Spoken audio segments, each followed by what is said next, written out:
Assalamualaikum warahmatullahi wabarakatuh. Selamat siang, salam sejahtera bagi kita semua. Terima kasih kepada Bapak Rizkon Halal Syahaji, MSD, PhD, selaku dosen pengampu mata kuliah ekonomi publik, serta teman-teman yang saya banggakan. Pada kesempatan kali ini, kelompok 4 dari kelas 4B akan menjelaskan tentang kebijakan fiskal. Ya, ini anggota dari kelompok 4 dari kelas 4B. Yang pertama ada Gufron Hibatullah, kedua ada Irfan Hidayatullah, yang ketiga ada saya sendiri, David Bayaki, yang keempat ada Della Zenri, yang kelima ada Dwiki Aksan Ridho, dan yang terakhir ada Siva Del. Baik, ini topik outline yang akan kami paparkan. Yang pertama ada sejarah kebijakan fiskal, yang kedua ada lingkup dan pengertian kebijakan fiskal, yang ketiga ada instrumen kebijakan fiskal, yang keempat ada penerapan kebijakan fiskal dalam perekonomian, yang kelima ada tujuan kebijakan fiskal, yang terakhir ada jenis kebijakan fiskal.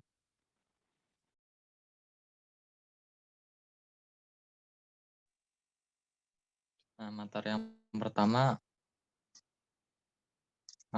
yang pertama ada sejarah kebijakan fiskal. Kebijakan fiskal sendiri pertama kali datang dari John Maynard Keynes. Dan di Inggris pada tahun 1800-an dan 1900-an disorot ketika ada aktivitas ekonomi rendah, pemerintah harus menggunakan kekuatannya untuk mengimbangi laju ekonomi Inggris saat itu. Dan ketika aktivitas ekonomi tinggi, APBN harus menunjukkan surplus. Maka pemerintah dapat memanipulasi pengeluaran konsumen dan investor selama aktivitas ekonomi rendah dan tinggi. Jangan memperluas atau untuk mencegah kinerja rendah atau tinggi. Kebijakan fiskal sendiri terjadi ketika depresi melanda di berbagai negara pada tahun 1930-an. Dan nyatanya kebijakan moneter saja tidak mampu untuk menanggulangi situasi tersebut. Sekian materi dari saya. Lebihnya saya kembalikan pada moderator. Nah, selanjutnya kita akan bahas lingkup dan pengertian dari kebijakan fiskal itu sendiri. Nah, kebijakan fiskal berasal dari kata Latin yaitu fiscus, yang berarti penguasa sektor keuangan di zaman Romawi kuno. Dalam Kamus Besar Bahasa Indonesia, fiskal dapat diartikan dan dikaitkan dengan penerimaan pemerintah, atau dalam konteks ini adalah dari penerimaan pajak. Kebijakan fiskal sendiri pertama kali dibuat oleh John Maynard Keynes yang tadi telah dijelaskan dalam bagian sejarah, yang berasal dari Inggris pada tahun 1800-an. Menurutnya, suatu negara dapat mencapai stabilitas keuangan dan komersial jika dapat menyesuaikan pengeluaran pemerintahannya dari pajak yang diterima negara itu sendiri. Bahkan jika kebijakan fiskal ini dilakukan dalam jangka panjang untuk mengatasi masalah ekonomi yang muncul di negara tersebut, seperti inflasi, mata uang atau nilai tukar lemah, kemiskinan, dan pengangguran. Pengeluaran dan pendapatan dengan menetapkan pajak dan mengembangkan kebijakan ekonomi makro negaranya. Nah, sebenarnya sudah banyak para tokoh atau ahli yang telah memberikan pendapat tentang definisi dari kebijakan fiskal sendiri. Tapi pada intinya, kebijakan fiskal adalah suatu kebijakan ekonomi yang dilakukan oleh pemerintah dalam hal pengelolaan keuangan negara. Nah, apa saja yang dikelola dalam keuangan negara ini, yaitu yang dikelola adalah pendapatan yang terdiri dari pendapatan pajak dan pendapatan non-pajak. Tapi yang paling dibahas dalam hal ini adalah pendapatan dari sisi pajak dan pengeluaran negara atau belanja negara yang dapat pada APBN. Next.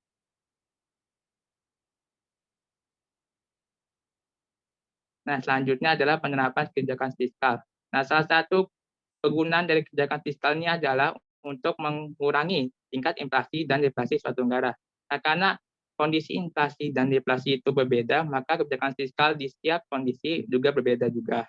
Nah, misalnya pada saat inflasi, pengertian inflasi itu sendiri adalah kenaikan tingkat harga secara umum secara terus-menerus dalam jangka waktu tertentu.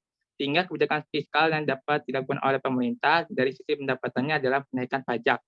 Nah, apabila pemerintah mengenakan pajak lebih tinggi pada penghasilan serta produk masyarakat, daya beli masyarakat bisa menurun.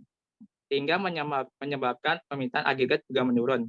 Penurunan permintaan agregat seperti itu menyebabkan inflasi bisa ditekan, karena barang tersedia dan jumlahnya nggak jauh lebih sedikit dibanding dengan uang yang beredar.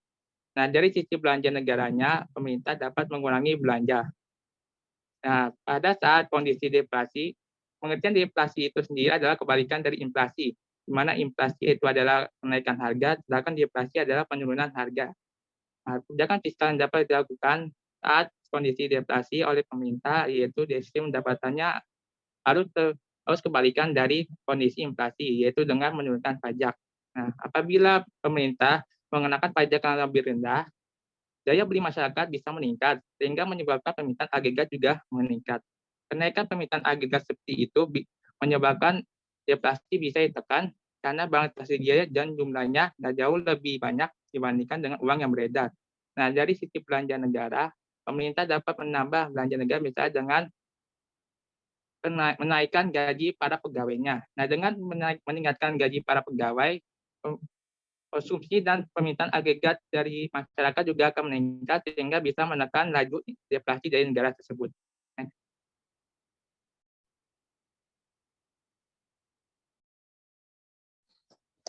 Yang berikutnya adalah instrumen kebijakan fiskal.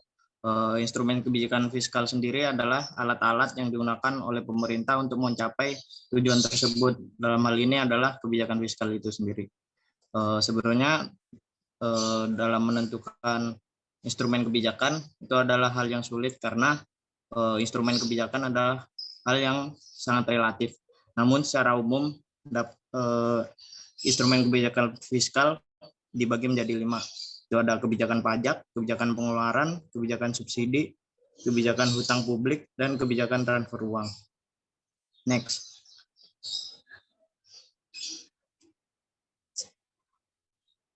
Yang pertama ada kebijakan pajak. Kebijakan pajak adalah instrumen kebijakan fiskal yang bertujuan untuk mempengaruhi perilaku ekonomi dengan mengatur tarif pajak untuk berbagai produk dan jasa. Beberapa instrumen pajak yang dapat digunakan antara lain adalah pemotongan pajak, pembebasan pajak, tarif pajak yang berbeda untuk produk tertentu, dan pajak penghasilan. Kebijakan pajak dapat mempengaruhi konsumsi, investasi, produksi, dan distribusi. Yang selanjutnya ada kebijakan pengeluaran. Kebijakan pengeluaran adalah instrumen kebijakan fiskal yang bertujuan untuk mengatur pengeluaran pemerintah dalam rangka meningkatkan pertumbuhan ekonomi dan mencapai tujuan-tujuan ekonomi lainnya. Pemerintah dapat meningkatkan pengeluarannya dengan menambah anggaran belanja infrastruktur, kesehatan, pendidikan, dan lain-lain. Dalam implementasinya, kebijakan pengeluaran dapat mempengaruhi kinerja sektor ekonomi, seperti sektor konstruksi, sektor kesehatan, dan sektor pendidikan. Kemudian ada kebijakan subsidi. Kebijakan subsidi adalah instrumen kebijakan fiskal yang bertujuan untuk memberikan bantuan atau dukungan keuangan kepada sektor-sektor tertentu seperti sektor pertanian, industri manufaktur, dan sektor energi. Subsidi dapat digunakan untuk memacu pertumbuhan dan memberikan perlindungan kepada industri dalam negeri. Namun kebijakan subsidi juga dapat berdampak negatif jika tidak dikelola dengan baik, seperti meningkatkan defisit anggaran dan merugikan konsumen akhir. Next. Yang keempat ada kebijakan hutang publik. Kebijakan hutang publik adalah instrumen kebijakan fiskal yang bertujuan untuk meminjam uang untuk meningkatkan pengeluaran pemerintah dan menstimulasi pertumbuhan ekonomi. Namun, kebijakan hutang publik juga dapat memiliki efek negatif jika tidak dikelola dengan baik, seperti memperburuk keseimbangan anggaran dan meningkatkan beban bunga. Dan terakhir ada kebijakan transfer uang. Kebijakan transfer uang adalah instrumen kebijakan fiskal yang bertujuan untuk memberikan bantuan secara langsung kepada kelompok masyarakat tertentu, seperti program bantuan sosial, program beasiswa, dan program pensiun. Transfer uang dapat membantu ekonomi dan meningkatkan kesejahteraan masyarakat.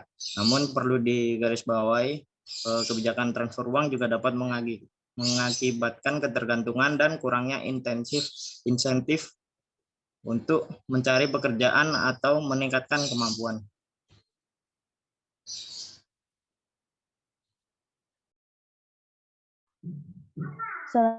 Selanjutnya ada peran kebijakan fiskal dalam perekonomian.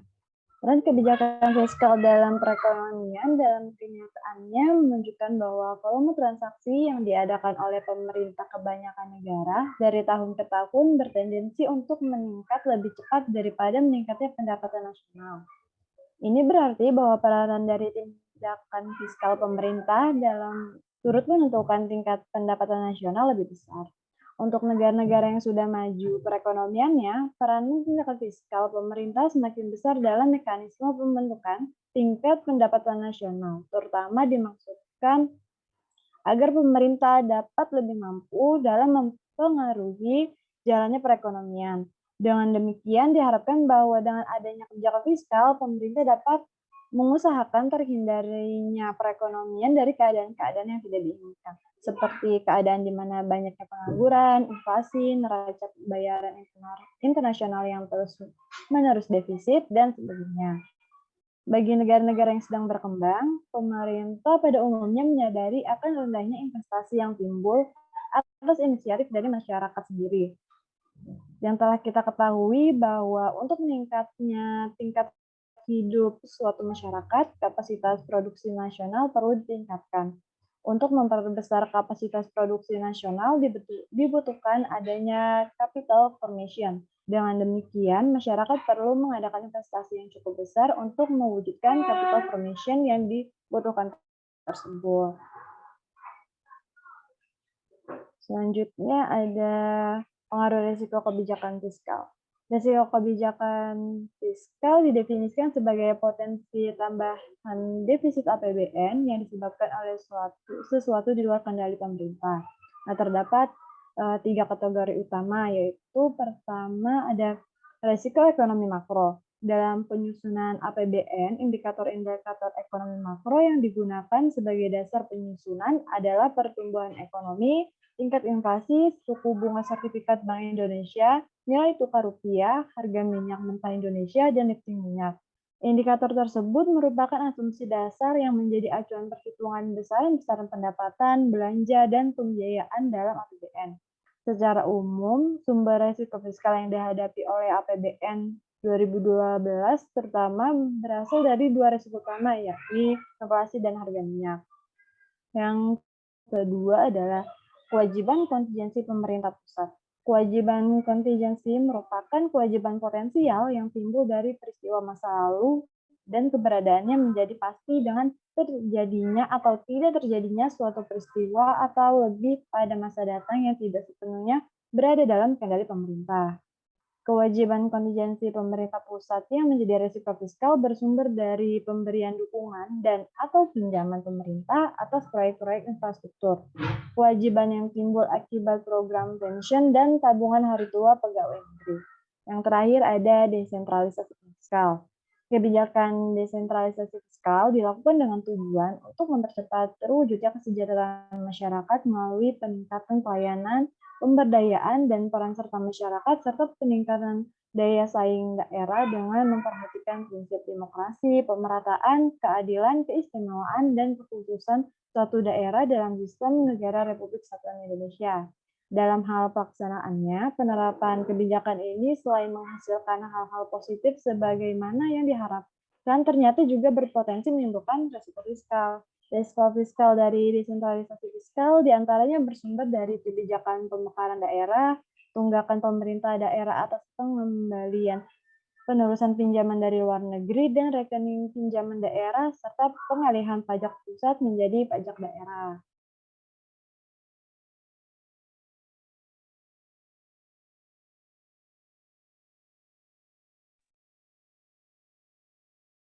Berikutnya, tujuan kebijakan fiskal. Tujuan dari kebijakan fiskal ini adalah untuk mempengaruhi perkembangan perekonomian. Caranya dengan mengurangi pengeluaran konsumsi pemerintah, jumlah transfer pemerintah, dan jumlah pajak, sehingga dapat mempengaruhi tingkat pendapatan nasional dan tingkat kesempatan kerja. Tujuan kebijakan fiskal ini guna mencegah pengangguran dan menstabilkan harga. Tujuan pelaksanaannya adalah untuk mentransfer pendapatan dan pengeluaran ke anggaran pendapatan dan belanja negara atau APBN.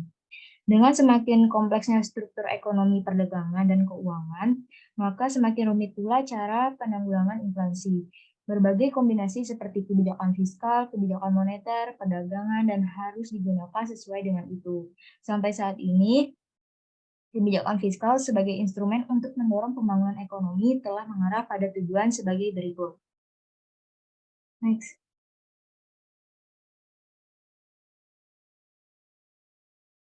Pertama, ada meningkatkan laju investasi.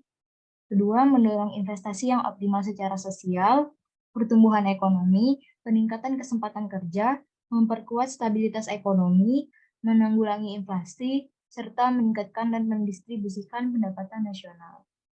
Next. Pertama, tujuan kebijakan fiskal yaitu untuk meningkatkan laju investasi.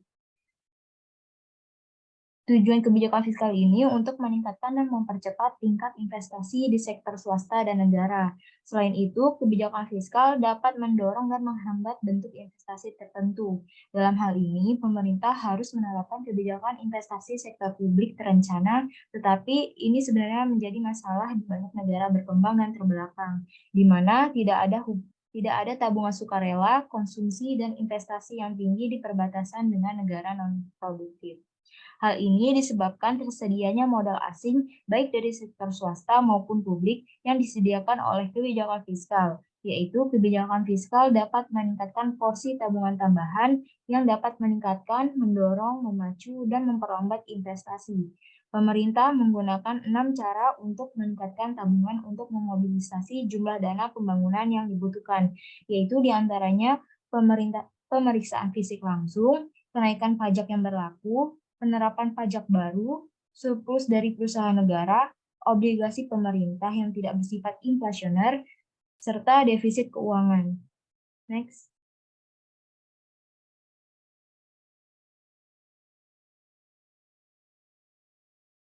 Tujuan berikutnya yaitu untuk mendorong investasi yang optimal secara sosial. Tujuan kebijakan ini karena investasi tersebut membutuhkan dana yang besar dan cepat yang dialihkan ke tanggung jawab negara dan pada saat yang sama bertujuan untuk mempercepat akumulasi modal. Selain itu, investasi optimal bermanfaat secara sosial dengan membentuk pasar yang lebih luas, meningkatkan produktivitas, dan mengurangi biaya produksi. Yang ketiga yaitu ada pertumbuhan ekonomi. Dengan bantuan kebijakan anggaran dimungkinkan untuk mengatur perekonomian negara sedemikian rupa sehingga keadaan ekonomi negara stabil bahkan berkembang. Pemotongan pajak merupakan cara pemerintah untuk mendorong pertumbuhan ekonomi melalui kebijakan fiskal. Ketika pajak rendah, konsumen memiliki lebih banyak uang untuk dibelanjakan atau diinvestasikan, sehingga investasi dan pendapatan perusahaan yang lebih tinggi memicu pertumbuhan di negara tersebut. Selain itu, pertumbuhan ekonomi negara dipengaruhi oleh hal lain, yaitu anggaran pengeluaran pemerintah, dan anggaran negara yang tidak stabil dan tidak terkendali. Jika negara tidak tahu bagaimana merencanakan anggaran negara untuk apa, akan menghambat pertumbuhan ekonomi di negara. Next.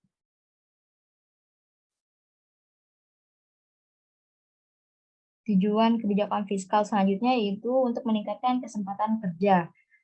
Meningkatnya angka pengangguran disebabkan oleh melambatnya pertumbuhan ekonomi. Jika APBN digunakan untuk membangun, sangat berdampak positif bagi industri, sehingga dapat mengurangi pengangguran dengan menciptakan lapangan kerja baru. Untuk mencapai tujuan tersebut, kebijakan perpajakan berperan dalam pengendalian pengeluaran, seperti penganggaran untuk pembentukan badan usaha milik negara, dan mendorong perusahaan swasta melalui subsidi, sehingga kegiatan tersebut menciptakan lebih banyak lapangan kerja pada kebijakan ini. Namun, fase ini juga harus dibarengi dengan pelaksanaan program pengendalian populasi. Menurunkan pajak juga merupakan cara untuk mencapai tujuan peningkatan kesempatan kerja. Dengan menerapkan kebijakan ini, ekonomi tumbuh dan stabil serta mendorong perusahaan untuk berkembang. Ekspansi di dalam dunia bisnis mencakup kegiatan seperti rekrutmen karyawan baru, perluasan situs atau fasilitas, munculnya pasar baru. Oleh karena itu, ini mendorong pengurangan pengangguran dan membuka lapangan kerja baru dan memadai. Kebijakan fiskal yang ditujukan untuk mengurangi pajak sangat efektif dalam mengatasi masalah pengangguran guna menciptakan lapangan kerja baru. Selain itu, negara-negara dengan ekonomi yang tidak stabil dapat menggunakan salah satu metode ini untuk memungkinkan lebih banyak investor menciptakan lapangan kerja yang sesuai. Untuk mencapai tujuan tersebut, kebijakan fiskal berperan dalam pengendalian pengeluaran seperti penganggaran untuk pendirian BUMN dan mendorong perusahaan swasta melalui hibah, subsidi, dan lain-lain, sehingga kegiatan pada tahap ini menciptakan lebih banyak lapangan kerja. Namun, fase ini juga harus dibarengi dengan pelaksanaan program pengendalian populasi. Next.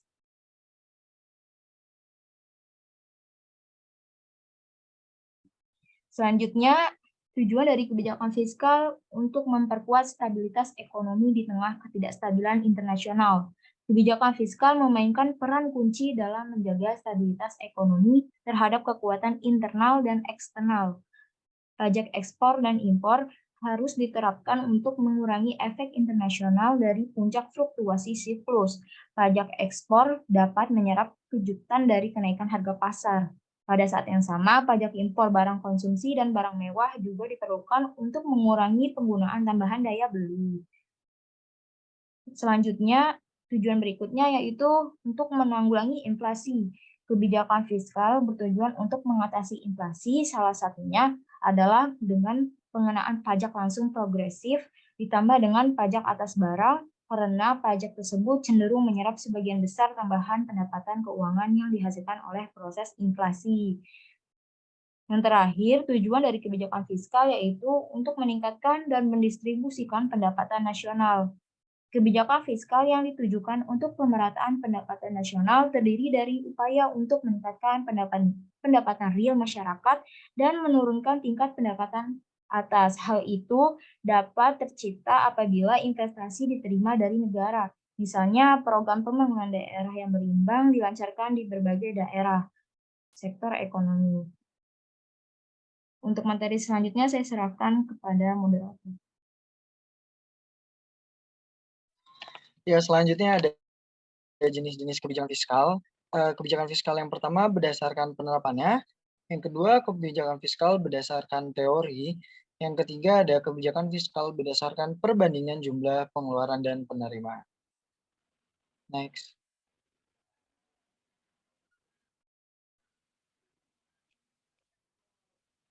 Ya, yang pertama ada kebijakan fiskal berdasarkan penerapannya. Yang pertama ada expansionary fiscal policy, yaitu kebijakan fiskal yang dilakukan dengan menaikkan belanja negara atau government spending dan menurunkan nilai pajak, dilakukan pada saat perekonomian ini lesu atau mengalami deflationary gap.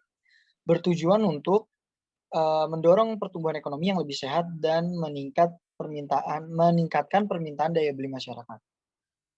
Nah, kebijakan fiskal ekspansif ini juga diharapkan dapat meningkatkan pendapatan nasional serta menurunkan tingkat pengangguran. Nah, contoh dari kebijakan fiskal ekspansif ini yaitu pada tahun 2020 ya saat terjadi pandemi COVID-19, Badan Kebijakan Fiskal Kementerian Keuangan menerbitkan PMK 23/2020 yang memberikan stimulus pajak untuk karyawan dan dunia usaha, yaitu pajak penghasilan karyawan ditanggung oleh pemerintah, pembebasan pajak impor, pembebasan pajak penghasilan impor, pengurangan angsuran PPh pasal 25. Di samping itu juga pemberian insentif atau fasilitas pajak pertambahan nilai PPh pajak pertambahan nilai yang terdampak COVID-19. Selain itu, Presiden RI juga memberikan arahan agar kementerian atau lembaga memprioritaskan untuk pembelian produk UMKM, mendorong BUMN untuk memberdayakan UMKM dan produk UMKM masuk ke e-katalog. Yang kedua ada contractionary fiscal policy, yaitu kebijakan fiskal yang dilakukan pemerintah dengan cara menurunkan government spending atau belanja negara dan menaikkan nilai pajak. Dilakukan ketika perekonomian mengalami overheating atau inflationary gap, bertujuan untuk menurunkan daya beli masyarakat dan mengatasi inflasi. Nah, kebijakan kontraktif ini juga dapat memperkecil defisit neraca pembayaran luar negeri. Nah, contoh dari kebijakan fiskal kontraktif ini yaitu dilakukan oleh pemerintah melalui Kementerian Keuangan dengan menaikkan tarif pajak penghasilan orang pribadi atau PPHP menjadi 35% khusus bagi orang yang berpenghasilan tinggi. Selanjutnya ada jenis kebijakan fiskal berdasarkan teori. Yang pertama ada functional finance, di mana kebijakan yang mempertimbangkan pengeluaran dan penerimaan anggaran pemerintah dengan melihat akibat tidak langsung terhadap pendapatan nasional. Kebijakan ini bertujuan untuk meningkatkan kesempatan kerja atau employment. Yang kedua ada the manage budget approach, yaitu kebijakan dalam mengatasi masalah ekonomi yang sedang dihadapi dengan mengatur pengeluaran pemerintah, pajakan, dan pinjaman untuk mencapai perekonomian yang sehat dan efektif. Nah, dari pengeluaran pemerintah, perpajakan, dan pinjaman itu merupakan 3 hal yang tidak dapat terpisahkan. Dalam penjelasan Alvin Hasan, untuk menciptakan anggaran yang seimbang, maka diperlukan resep bahwa jika terjadi depresiasi, maka ditempuh anggaran defisit, dan jika terjadi inflasi, maka ditempuh anggaran belanja yang surplus. Selanjutnya ada the stabilizing budget, kebijakan mengatur pengeluaran pemerintah dengan melihat besarnya biaya dan manfaat dari berbagai program. Kebijakan untuk mengendalikan kecepatan siklus bisnis agar aktivitas ekonomi tidak terlalu fluktuatif. Contohnya yaitu pajak progresif dan kebijakan harga minimum. Dalam stabilisasi anggaran ini diharapkan terjadinya keseimbangan antara pengeluaran pemerintah dan penerimaan pemerintah tanpa ada campur tangannya langsung atau tanpa adanya campur tangan secara langsung pemerintah yang disengaja. Dalam hal ini, pengeluaran pemerintah ditekan pada asas manfaat dan biaya relatif dari setiap paket program. Pajak ditetapkan sedemikian rupa sehingga terdapat anggaran belanja yang surplus dalam kesempatan kerja penuh. Next.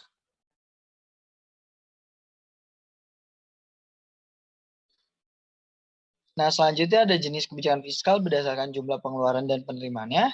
Yang pertama ada kebijakan berimbang. Kebijakan berimbang yang dilakukan yaitu kebijakan yang dilakukan dengan menyusun anggaran sedemikian rupa dengan jumlah pengeluaran sama besar dengan jumlah penerimaan negara. Kebijakan ini digunakan untuk menyeimbangkan jumlah penerimaan dan pengeluaran. Dalam hal ini, pengeluaran disesuaikan dengan kemampuan dan anggaran akan disusun dengan jumlah total pendapatan yang sama dengan jumlah total pengeluaran yang sama, sehingga akan menciptakan stabilitas ekonomi yang terjaga. Maka dari itu kebijakan ini memiliki dampak yang positif karena negara tidak perlu berhutang. Namun ketika ekonomi tidak sedang dalam kondisi cukup baik, maka perekonomian akan lebih buruk di kebijakan berimbang ini. Selanjutnya yang kedua ada kebijakan surplus. Boleh di next.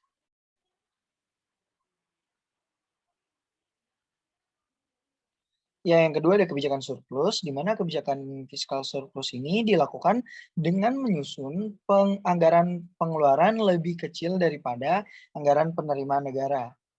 Kebijakan ini dilakukan untuk menghindari inflasi atau menekan laju inflasi yang tinggi. Yang melatar belakangi kebijakan ini yaitu karena tidak semua penerimaan negara dibelanjakan. Oleh karena itu, memungkinkan adanya tabungan pada pemerintah. Nah, dari kebijakan anggaran ini sangat tepat diterapkan pada saat keadaan perekonomian mulai mengalami inflasi.